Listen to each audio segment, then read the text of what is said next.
Hello বন্ধুরা, আমি আজকে মাটির তলের পেস্তা আলু বিরান করবো। তো প্রথমে আলুগুলো লাল লাল করে ভেজে তুলে তারপর মাছগুলো আগেই ভেজে রেখে তুলে রেখেছিলাম। তো বন্ধুরা, একটা কড়াইতে তেল দিয়ে পেঁয়াজ কুচি দিয়ে নাড়িয়ে চাড়িয়ে কিছুটা লাল লাল করে ভাজা হয়ে গেলে পরিমাণ মতো পানি দিয়ে দিব।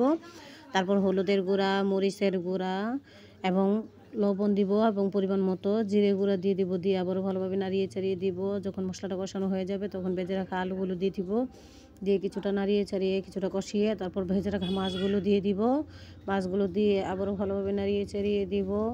নাড়িয়ে চাড়িয়ে মিশিয়ে নেওয়ার পর অপেক্ষা করবো কষানো হয়ে যাওয়া পর্যন্ত। তো বন্ধুরা, মাছ আলুটা ভালোভাবে কষানো হয়ে গেছে। এতে আমি পরিমাণ মতো পানি দিয়ে দিব, যতটুকু ঝোল রাখবো। তারপর কয়েকটা কাঁচামরিচ দিয়ে দিব। তারপর উপর দিয়ে ধনিয়া কুচি দিয়ে দিব।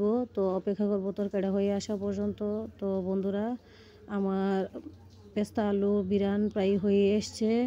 তো আমার পাশে থাকার জন্য সবাইকে ধন্যবাদ। সবাই ভালো থাকবেন। ধন্যবাদ সবাইকে।